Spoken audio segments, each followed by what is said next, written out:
Magandang araw mga kaibigan. Pag-usapan naman natin ngayon ang hamon ni Miss Cresset Laureta Chu sa TRICOM.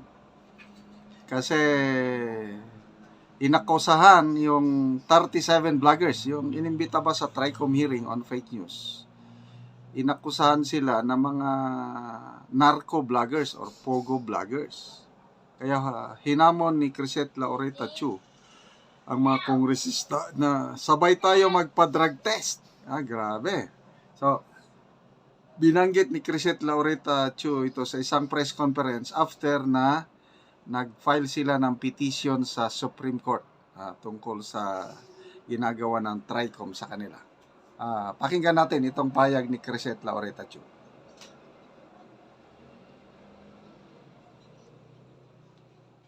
So that's what they're doing now. As for calling us narco vloggers, I am willing, as I am sure everyone here, to undergo a drug tests alongside all the public officials Ano na? who we them to undergo narco vloggers kasi hindi kami nagda-drugs. So let's all take a drug test together. Kasi narco vloggers daw kami. Okay, so as I've said, we have legal remedies already provided by the courts. And these remedies are available both to me, a simple Filipino, and to them. Hindi lang kami ang may karapatan mag-sue ng slander or defamation, sila din. Fake news, we have libel, defaming someone or even a public official can get you sued with defamation. Our cyber libel law is one of the strictest in the world. We have the Revised Penal Code and Cybercrime Prevention Act of 2012. So all these laws are provided for citizens. Whether you can use it, they can use it. Hindi lang naman dahil Congressman si Trilon sued a journalist, and he won. So it's not as if Ace Barbers cannot sue someone. It's not as if Martin Romualdez cannot sue someone. It's been done before. We could be sued. A congressman can sue someone. So why are they not using it? Bakit ipapatawag kami para dun sa HOR para magawa nila yung gusto nila? It's not a level playing field. We're not going. Hindi naman kami tanga na pupunta kami dun. Tapos gagawin nilang gusto nila sa amin. Gusto niyo ng gulo? Gusto niyo ng dito sa labas? And then if gusto niyo talaga kami ipatawag, hindi namin ibibigay yung sarili namin easily. You will go through legal hoops to get us. Hindi kami tanga, hindi kami aso na pupunta kami sa HR kasi pinatawag nyo kami. Kung gusto nyo kaming kunin, makukuha nyo kami pero paghihirapan nyo. And malalaman ng buong mundo kung anong ginagawa nyo. We will not allow it. Hindi kami ignorante, we know our rights. And then another one, I'll wrap this up quickly. I have not spoken in many years. So, and also, I would like to share my observation that the invite list is composed of anti-administration bloggers. They have two token pro-admin bloggers, dalawa. So, are they inferring that the fake news spreaders are, the critics are fake news spreaders pero sila hindi? Yung mga tao nila, yung mga bayad nila, yung mga pro-admin bloggers, hindi?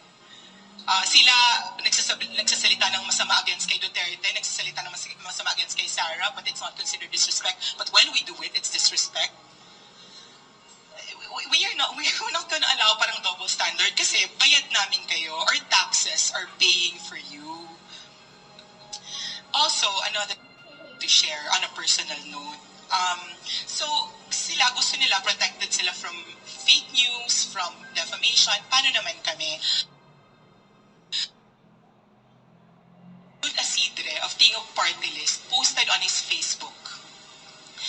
Because during the pandemic, myself, Mark, Attorney Trixie, and Dr. Ethel, we tried raising money for PPEs. Tapos, sinabi namin dun sa Duterte administration that whatever we raise na money, ibibigay namin sa inyo so that you have extra money. Kasi nung time na yun, everybody was panicking. I didn't think we had enough money. Tapos hanggang umabot kami kay Sec Sonny ng Department of Finance and he said, hindi namin tatanggapin yan kasi matatie up yan sa red tape because whatever we buy, ang pinaka-best is the time na patikim. Okay. So, anyway, ano sa tingin nyo? Tatanggapin ba ng government officials, TRICOM, ang hamon ni Crisette La Oreta-Chu? It remains to be seen. Ganon din yung hamon ni Attorney Vic Rodriguez. Sa public debate, paulit-ulit niyang sinasabi niya na dapat magpa-drug test lahat, yung open drug test, supervised, starting from the highest official of the land. Ako, mabuti, sumagot kagad ang Pangulo, no way. No way. Ayaw daw niyang magpa-test. Anyway, karapatan nila yon kung ayaw nila. But the hamon, the challenge remains nandyan. So, sino na ba yung mga si BP Sara noon, sabi niya willing siya na magpa-drug test eh.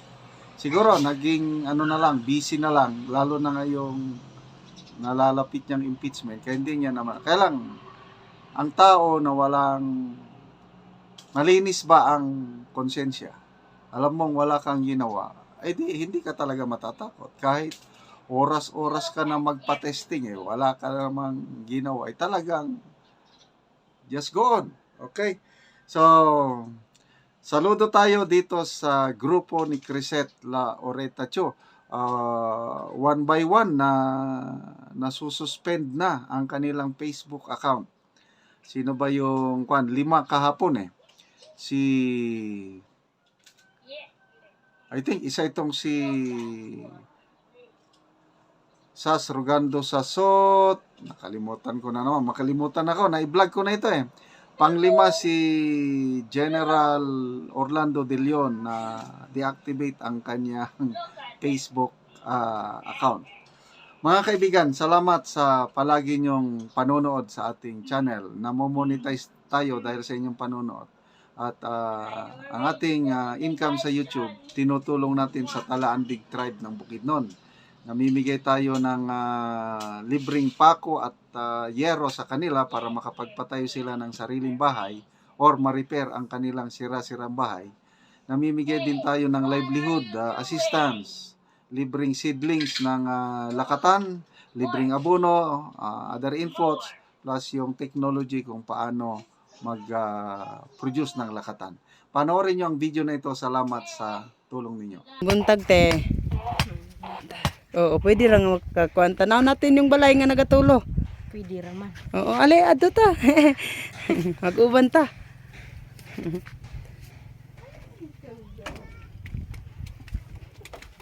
Muna ni ang balay nga inyong gipuyan. Kuan na gid siya. Boslot na. Oo, nagisi na gid ang hero. Buslot. Mura nag mga bituon nga makita.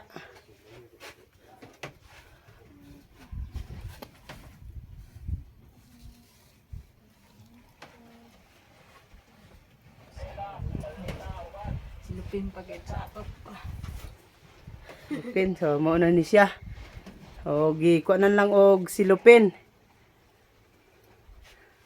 Kita nato nga ang dito sa ibabaw nakuha na gid siya na bali na ang sen.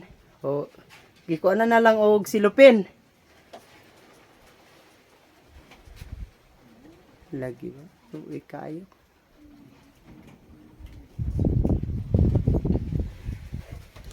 Oo. Silupin niya. Unsa man ang imong maistorya karon nga inani man gid ang inyong balay. Ngayon Nga. tabang. Oo. Aron mailis dan oksin. Oo. Pila man kabuki mong anak? Upat. Upat. Oo. So, lisod gyud ba nga magka Dabi kong magtulo, asa man mo matulog? Ah, diri ra man tulog. Mm. Salog. Sa salog. Lagi ba? O, kuha na gid kayo. Di pagid sa inyong kusina na kung maglungag mo, Sa dito man tulog sa abo. Kuan. Nga mga plato, pantupadon. paro na lang ninyo ka ng inyong mga plato. Kana. Lagi ba? Gamay kayo mabalay. Gamay kay nga balay. Dayon, gamay nga balay din nagatulo pa. Tulo pa. Mm. Ito na lang silupin aron ni magtulo. Silupin ang gibutang. Lagi ba? Pait yun ning patay katulugan halos. Ay asa ka padulong nasa dang ulan. Lagi. Nakita naman ang inyong balay nga ingon ani matagaan na mo gero. Ba, unsa man imong kasulti? Nalipay ka. Sige, mo namang mo naman inyong balay na gatulo namang gyud. Kini. Matagaan na gyud mo. Sige, mora to. Salamat